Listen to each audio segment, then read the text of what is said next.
What is up guys, Kane here, and in this video we're going to cover up the week 2 in the new realm. So first things first, I do believe this is day 5 in the second week, so that's a total of 12 days currently. So what have I been able to achieve?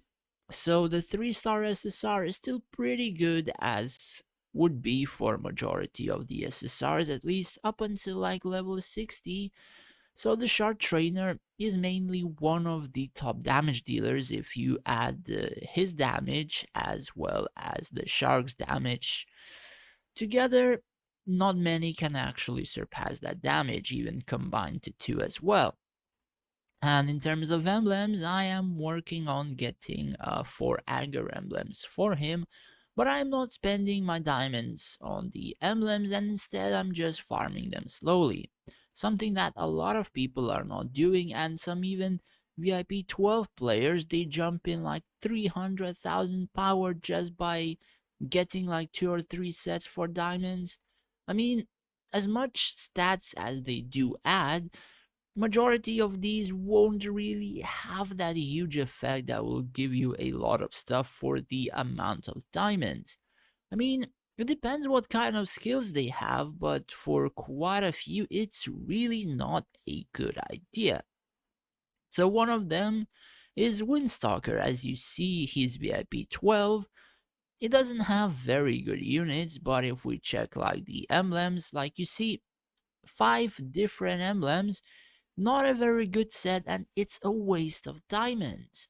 So let's check somebody else. So he has also one everlasting.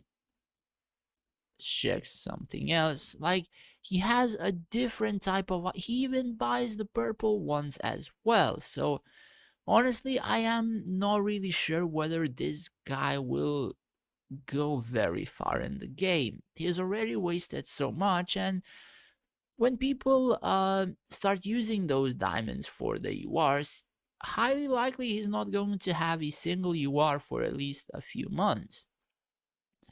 So that aside, you have to sort of prioritize your diamond expenditure, and that's the other thing that I will be speaking about.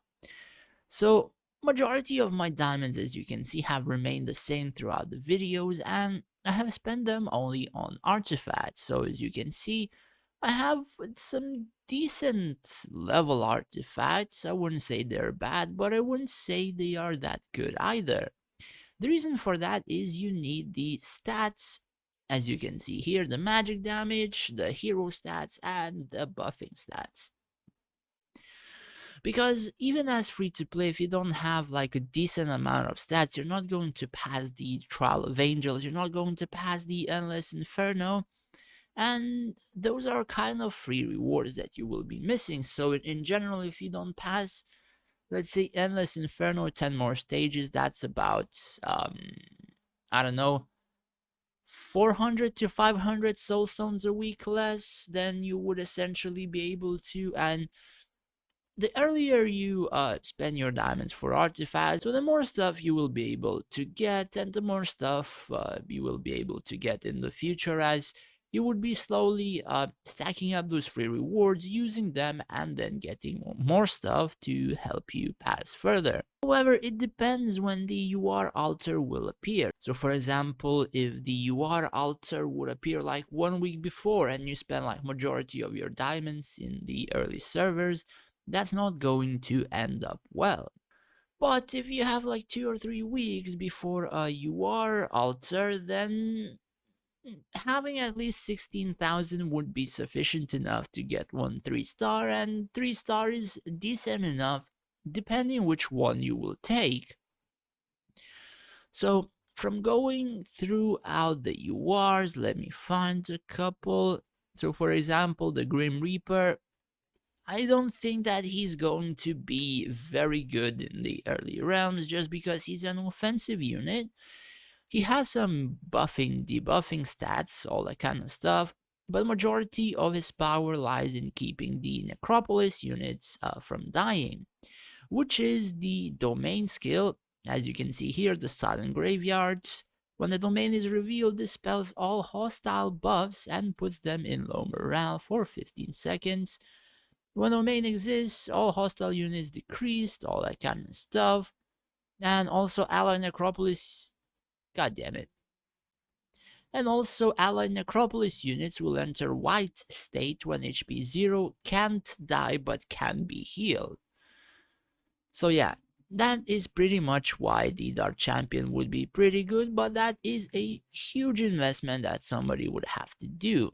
Now, in terms of the defensive ones, we have Venom Spawn, which I do believe is going to be my first UR that I will be getting in the early server. The reason for that is the summons that he has. Now, I'm not sure which skill. Yeah, this one. So this skill, the fourth one, is the rep reduce. Whenever he enters that state, one summon will be summoned and the skill cooldown is 6 seconds. And that summon has a lot of stats.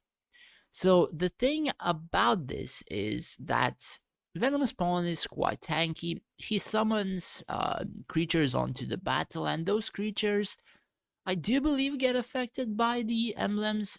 At least some people have tested and said so. I think there were people who said that otherwise, but who knows. I will be testing the Path of Assassins and the Everlasting on him and see how much it fares.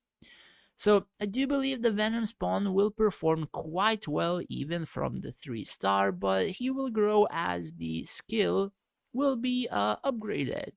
He's pretty tanky, he has defenses, he has healing, all that kind of stuff, and his summons do some pretty nasty AoE damage.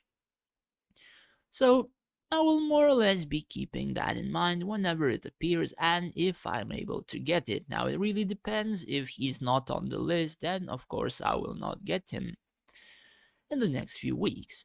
The second one is Dragon Golem.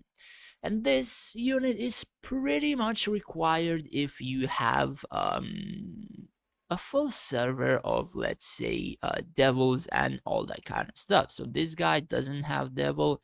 This guy is Xeron, so I will definitely need that. This guy, not Xeron. I think there was another Xeron on my server, but I'm not entirely sure. I have seen another Xeron for sure. Yeah, that's the second one, and that's a third one. So yeah, I have quite a few Xeron players, so essentially I will be getting the 3-star Dragon Golem as well. So if probably I save like 32,000 diamonds, I will be getting both of these URs if they are on the same rotation. Highly doubted, but if they are, eventually I will.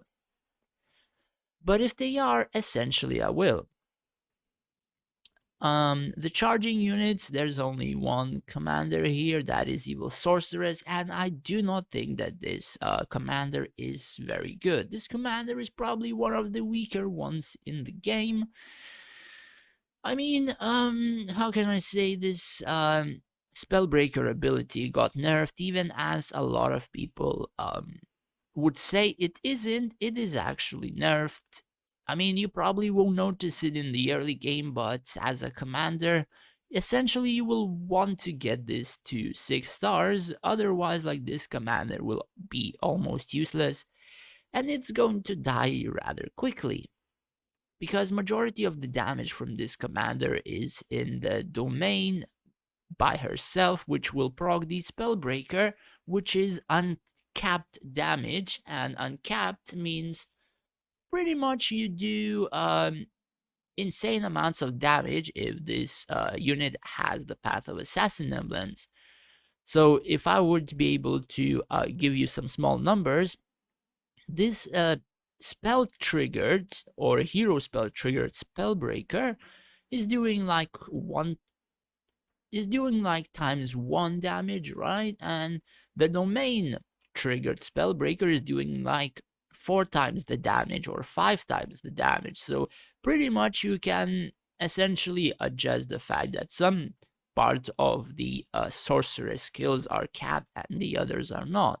Now, this was a rough example. I think I've done a video and I think I've shown the damage differences on higher levels, but pretty much this kind of surprised me that majority of the let's say units, they're not capped, they almost burst units or fields to zero, and this skill was like heavily capped to the point like it's almost useless unless it is the domain trigger one. So I wouldn't advise anyone getting this unless you have a plan to get it 6-star eventually. The ranged ones, the troll is probably said to be one of the better URs and perhaps will remain, and especially for the newer players. The thing is, the troll, he doesn't require a lot of faction leaders or faction leader assistants or all that kind of stuff.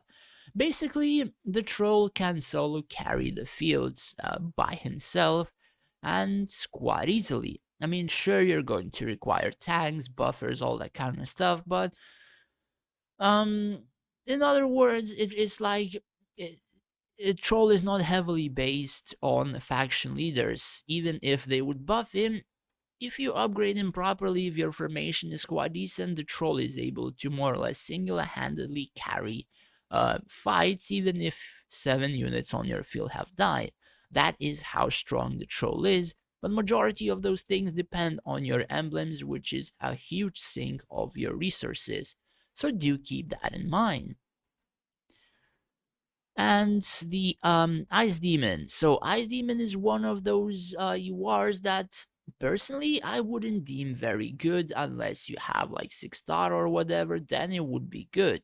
Quite a few people are able to insert their informations and make her pop off and make her good, but I kind of doubt on her ability to remain strong in terms of like the future, in terms of the future units being used. So if you already have it, you will probably be able to use her quite well and for a decent amount of time. For those who don't have it, you will highly likely need this unit at 3-star, essentially just to get the top scores in the crypts, which gives you XP and also weekly diamonds and all that kind of stuff. So if nobody on your realm has it, if you get it, you get like 350 diamonds per week easily.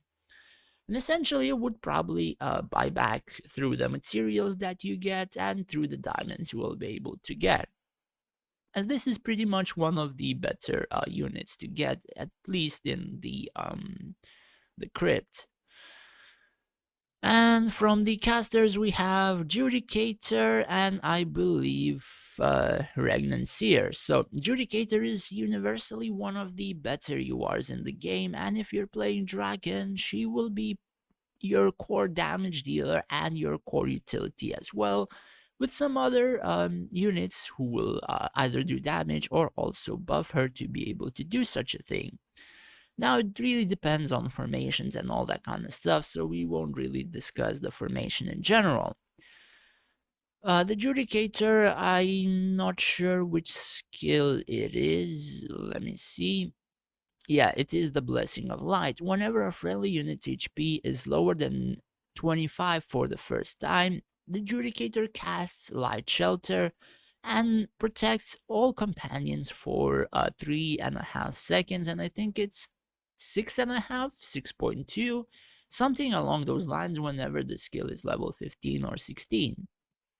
So pretty much your entire field is in immunity, and that is quite good if you have units like Devil exploding your backline or Dragon Mutares or all that kind of stuff. So essentially, this is also one of the units that you will require to have, especially in a server like mine where you have a lot of devils.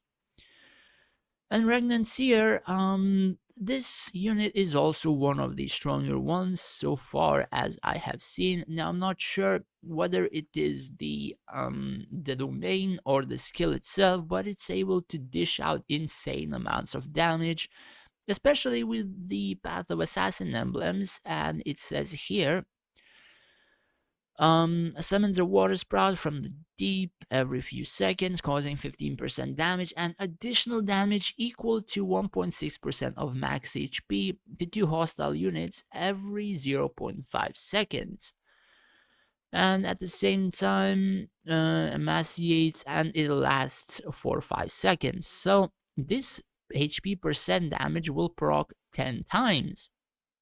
And it can be increased. I'm not entirely sure to which level as I haven't looked into it, but proccing 10 times HP percent damage, you might think that this HP percent would be like health in general, right? But it procs all of the crit chance, crit damage, penetrations, holy emblem attack, or whatever the buffs that you have. The HP percent damage will be affected, and in general, like the HP percent damage is the most overpowered thing in this game right now. So it can literally explode units in a matter of a few seconds. So do keep that in mind, that like if you have Regnancy or High Star, you have proper emblems, she can be one of the few high burst DPS that you may have. I don't think she's more powerful than Troll, because the thing about Troll is the less units you have on your field, the less likely you will proc your Rampage, if he's not stunned and all that kind of stuff, to reduce those stacks. Then whenever Troll pops off, it is highly likely if you don't kill the Troll in like 5 to 10 seconds, you're going to lose. And this one, it's like a burst damage, and if you have Judicator, you nullify the first burst, and after that, if you don't more or less kill her in 25 seconds, you might have your frontline dying. So there's a lot of stuff to think about, a lot of stuff in terms of formations and whatever. But I do think that summons in the early servers are still quite overpowered, and I do believe Venom Spawn could be pretty decent in terms of the time on the realm. I also would be wondering to either make Venom Spawn 6 star to see how well the summons would do, or get Judicator 6 star for Draken, or get another UR which is coming in the future 6 star, and then see how well it will do. But pretty much these are the tips for the first URs to get, and what will I be choosing. So in terms of week 2 events, I'm not rank 1 in the crib because these guys haven't done it yet. I think I'm rank 4 to rank 5, but I don't really have anything good to do in here, or rather units to use. In here, I do believe I am rank 3 or rank 4, as this guy hasn't done it yet, so also one of the top few rankings. In terms of Endless Inferno, I think I'm ranked top 15 or rank 12, so that is also pretty decent. I don't think that I can pass this stage easily, because it was pretty damn overpowered. Yeah, I don't think I can pass it, because like 4 or 5 units appeared, and I was already countering those army units with that formation. So pretty much it's a decent start for events, for PvE stuff, especially if I'm ranked 23. And as you can see, quite a lot of players are high powered just because they have spent those diamonds on the emblems. And personally, again, that is a waste and you should not be doing it. I'm just slowly getting my emblems with the free to play currency and spending my diamonds on either artifacts or the UR units that will come out in the future. And like I said, artifacts are a good way to get your stats, good way to upgrade your units, your army, and whatever. But you also have to remember to not spend an insane amount, since you also will need to save them for units. Like a lot of players can spend money and get a lot of things faster. Like if you would spend 10 bucks here, you get about 21,000 diamonds, something like that, if you reach like level 80, which is like a month or two away, but still 10 bucks and 21,000 diamonds is a lot. So you would be able to get a lot of emblems, a lot of stuff, or even 3.5 star UR. So It depends how you play the game, it depends what VIP level you want to have, and it depends what formations you're looking forward to do. But pretty much, you have to start deciding which UR you will be getting. And since I really had a very shitty start just because of the SSR and like I got 2 sharp trainers, it would be really beneficial for me to form one synergy on my field in terms of like Venom Spawn, at least in the beginning, and see how well it goes. I almost have my Pit Fiend ready and I will be able to farm her through barracks. And pretty much, yeah, that's it. I don't have anything else to cover up since most of the stuff was covered before. So yeah, that kind of wraps up the week 2 on my server. Nothing really spectacular. Museum is level 4. Roster is, I think, decently made out of as well as I can make it, because the other is VIP or level 55. So yeah, pretty much everything is looking quite good in terms of my formation. Thanks for watching, guys. Hope this was helpful for you, and stay safe out there.